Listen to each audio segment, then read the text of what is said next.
Shalom and welcome to 2 Minutes of Torah. This year is entitled The Mud and the Miracle, Parshat Beshalach, Part 2.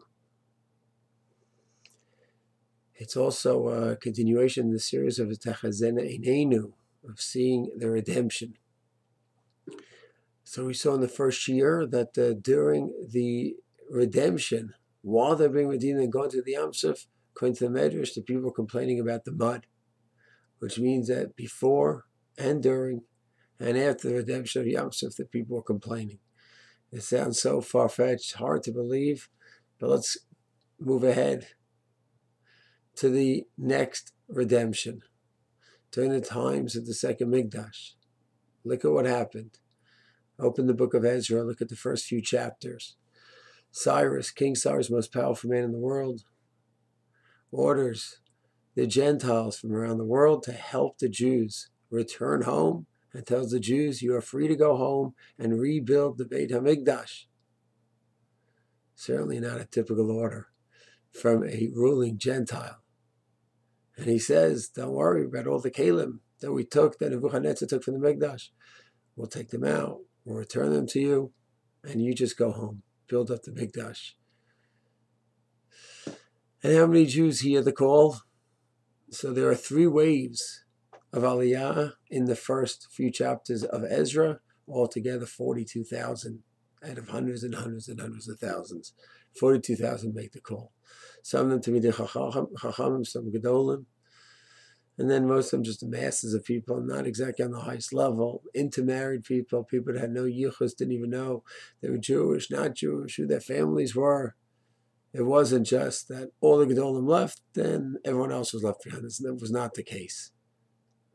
So that was the initial reaction to Cyrus.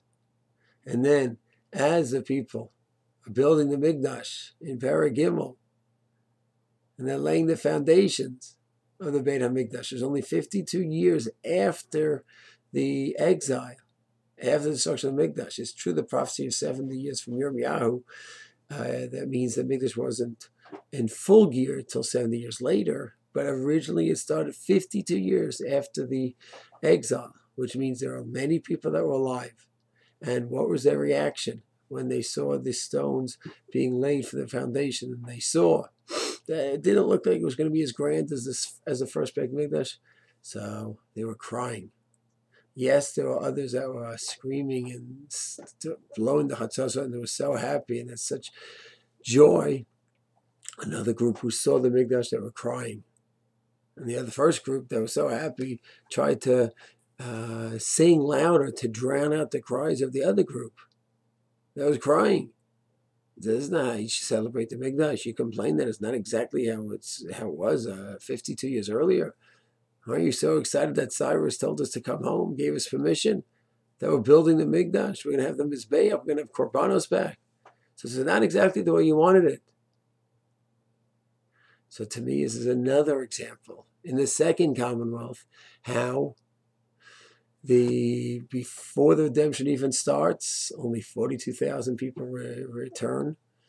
Everyone else somehow is convinced that it's just not right to come back to Yisrael. And during the redemption itself, as they're going and building the foundation of the Beit HaMikdash, it should be such an amazing joy. Some of the people are crying. So I think it's another example that while the redemption is occurring, instead of seeing the miracle, people are seeing the mud. That this doesn't compare to the first Mikdash. Instead of saying, wow, this is amazing that we returned home. We thought we were destroyed 52 years earlier, and now we're home, we're rebuilding. In Shiur number 3, we're going to see another example. And then Mitzvah Hashem will try to analyze all these examples. Shalom.